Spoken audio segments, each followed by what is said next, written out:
تو نبی صلی اللہ علیہ وسلم نے فرمایا کہ میں محمد بن عبداللہ اللہ کے نبی ہوں، میں محمد بن عبداللہ اللہ کا نبی ہوں۔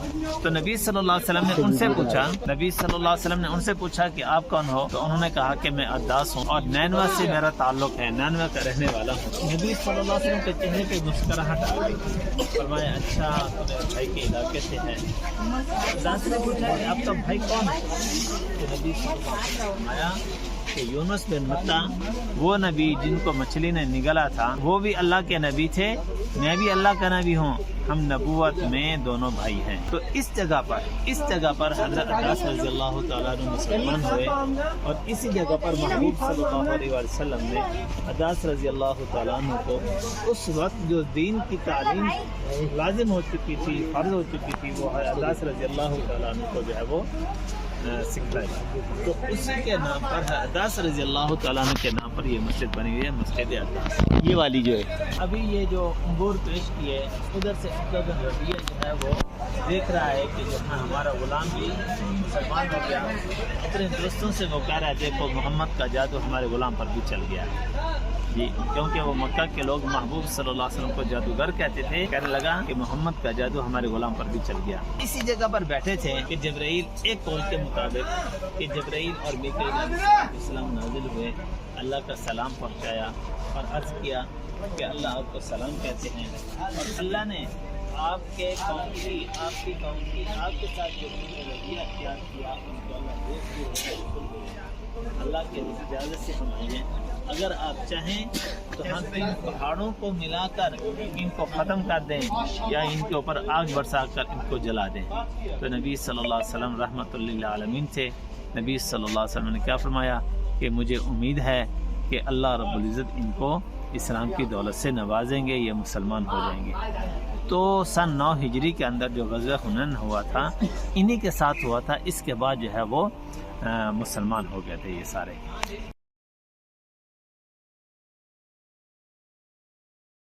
Oh